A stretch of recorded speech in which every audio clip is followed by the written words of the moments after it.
یو شیر ویده دی تی په تیږه ولې چې کله شیر راویښېږي وایي هله خدایه دا خو شیر دی اوس مې خوري نو ته باید وار له مخه آمادګي نیولې وه چې دا شیر څنګه وتړي څنګه یې شکار کړي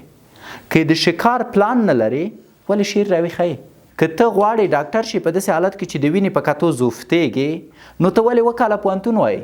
او سبا 10 بجې راپورته کېږي په داسې حالت کې چې ته وایي زه هیله لرم ته هیله نه لرې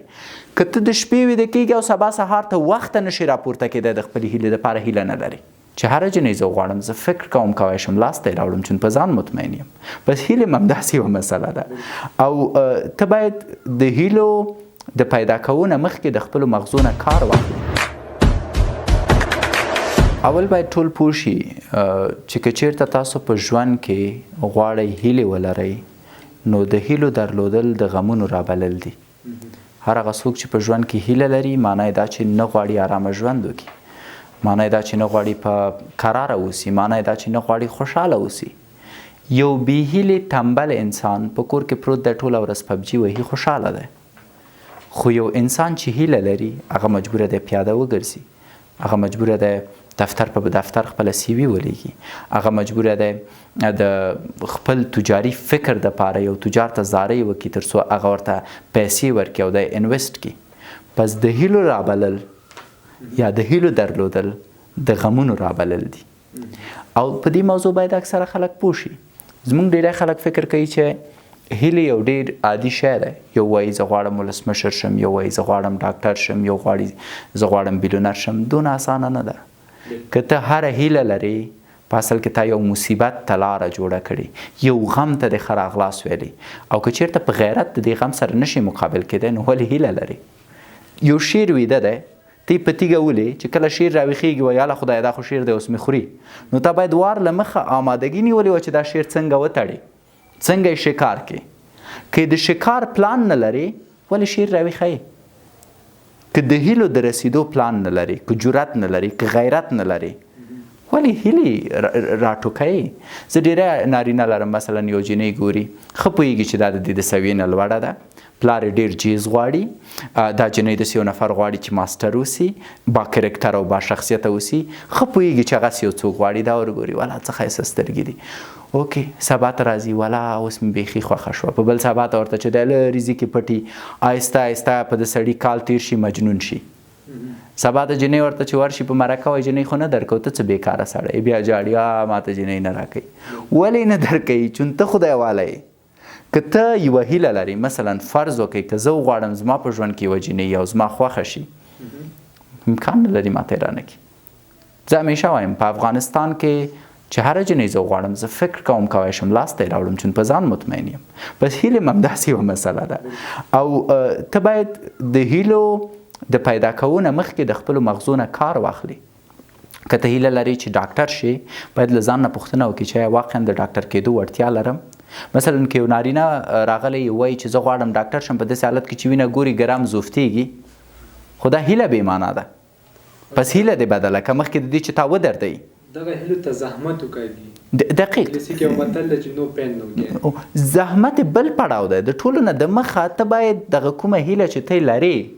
باید پوه شي چې دا واقعي ده که نه ته یې واقعا لاسته راوړی شي که نه که ته غواړې ډاکټر شي په داسې حالت کې چې د وینې په کتو زوفتېږي نو ته ولې وکاله پوهنتون وایي وکاله وروسته چې ته عملیات په سر ودرېدې خو بیړه غرق پیسې لاړې په زه وایم اول کې باید پوه شي چې ستا هیله څه ده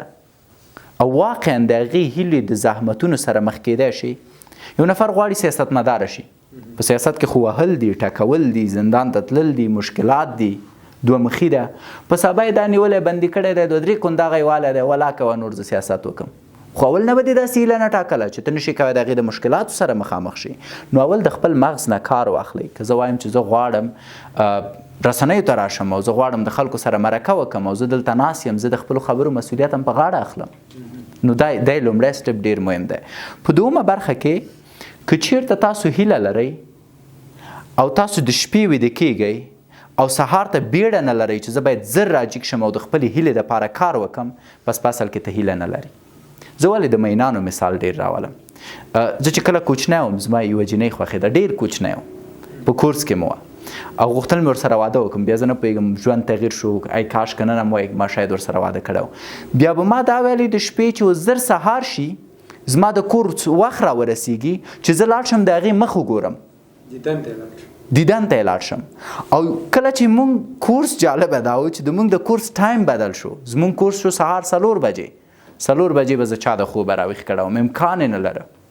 اما چون هغه جنۍ په دې کورس کې وه، اوس د 3 بجې د شپې راویښېدم، ویښتان به مې لوکس جوړول، د اوس غوندې ګډوډ ویښتان مې نه لرل، په ځان به مې لوکس کار وکړ، لوکس کالي به مې واغوستل. مور مې کتل په لیاس د خدای زما زوی 3 بجې د شپې څنګه راویښېږي، چې زه باید لاړ شم هغه جنۍ وګورم. پس هیله باید داسې که ته د شپې ویده کېږې او سبا 10 بجې راپورته کېږي، په داسې حالت کې چې ته وایې زه هیله لرم، ته هیله نه لرې. که ته د شپې ویده کېږي او سبا سهار ته وخته نشي راپورته کېدی، د خپلې هیلې دپاره هیله نه لرې. صحیح. دریم پړاو دا دی چې د هیلو اړوند فکر کول خوند لري، خو که عمل ونه کړي دا فکر دې له منځه وړي. مثلا یو هلک دی وایي چې و دا جنۍ زما خوښېږي چې واده ورسره وکړم، چې 3 ماشومان مو وي، چې فلاني بستاني. دا په دې خیالونو کې پروت دی، د هغې په مرکه بل نفر لاړ دی، بس واده شو. بیا یې لاکت راخیستی، بیا یې پاکي راخیستي چې اوس ولاکه ته خوښ یې که زه مې رګونه پرې کوم. وروره عمل به دې کړی و، هغه چې هر چا ترلاسه کړه اصل کې هغه مینه لرله، تا مینه نه لرله. ولا ما ته یې نه راکوله جیز ډېر و، کار به دې پیدا کړی و، پیسې به دې پیدا کړی وي، دا څنګه هیله ده؟ نو دریم پړاو کې ته باید عمل وکړې، خیال پلو باید ورته ونه لرې. دا ډېره زیاته مهمه مسله ده. 4م پړاو کې خپلو هیلو ته سهار وختي کار وکړئ. که ته هیله لري او وایي چې ته راځه اول دفتر ته ځم د نورو نوکري کوم، بیا د شپې خپلې هیلې ته کار کوم، ته هغې هیلې ته نشي رسېدی. ستا هیله باید د ورځې په پیل کې شروع شي. ته راپورته کېږې سهار وختي، ښایسته لوکس اودس کوئ، ځې د خپل خدای سره ملاقات لري، مونځ کوئ، د خدای سره خبرې کوئ، د هغې نه وروسته د رب کلام لولئ، ګورئ چې د رب پیام درته څه شی دی، د هغې نه وروسته وایي چې زما هیله دا ده لومړی ګام زه باید د خپلې هیلې دپاره پورته کړم، د هغې نه وروسته بیا مور و پلار، د هغې نه وروسته بیا کورنۍ، د هغې نه وروسته بیا ګېډه، د هغې نه وروسته بیا نورو ته کار. یو ځوان ماته وښایه چې د سهار 4 بجې راپورته شي او نیم ساعت د کینې د خپلو هیلو په اړه د فکر وکړي او هغې ته د پلان جوړ کړي او نیم ساعت نور د هغه عملي کړي. نه، که راجګېږي هم د پردۍ نوکرۍ دپاره راجګېږي، ځکه چې دغه نشي ماش یې کټ نشي. پس تا ته پردي نوکري د خپلې هیلې نه ډېره مهمه ده. پس ما ته مه وایه چې زه هیله لرم، نه یې لرې، دروغ وایي.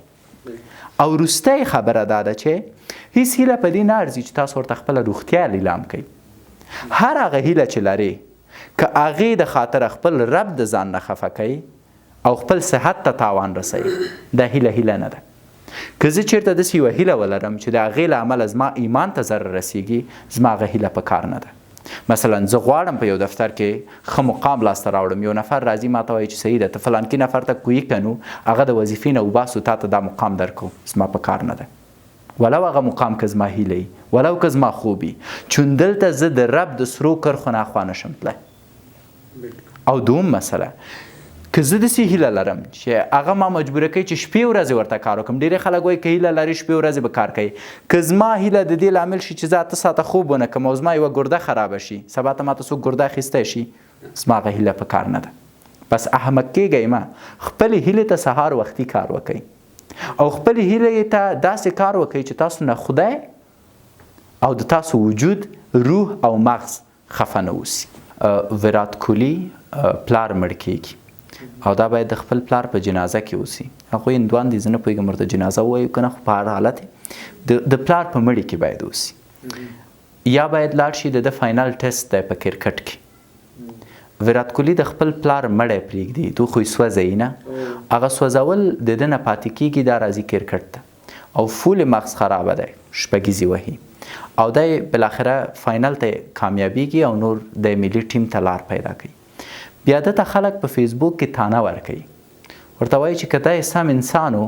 د خپل پلار مړی به یې نه پرېښودو، کرکټ ته به نه راتلو. دی دومره پس دی چې د خپل پلار مړی پرېښو، راغی کرکټ ته. دا سړی غلی پې اوسي، هېڅ شی نه وایي. 3 کاله وروسته دی یو ټویټ کوي او په ټویټ کې لیکي چې نن زما د پلار د مړي کلیزه ده او په میلیونهاو خلکو زما پلار ته دعاګانې رالیږلي، کوم کې چې انګریزي کې د ورته ګډ ویشز وایي. که ما مې د پلار جنازه کې خپل وخت ضایع کړی او هلته وم، نن به 3 یا 4 میلیونه خلکو زما پلار ته دعا نه کولې. پس ما که د هغه جنازه مس کړې، نتیجه نن دا ده چې هر کال زما پلار ته 3 میلیونه خلک دعا کوي. پس قرباني ورکول ښه شی دی د خپلو هیلو دپاره، لکه ویرات کوهلي چې ورکړه. فرض وکړه ویرات کوهلي د خپل پلار مړي کې و او سبا ته د خپل پلار مړی لیدلی و چې څه د پلار به چا یاد کړی مو. اما اوس د ویرات کوهلي له امله هر کال حد اقل 3 إلى 4 میلیونه خلک د هغه د پلار په حق کې دعا کوي. پس په ځای قرباني پکار ده.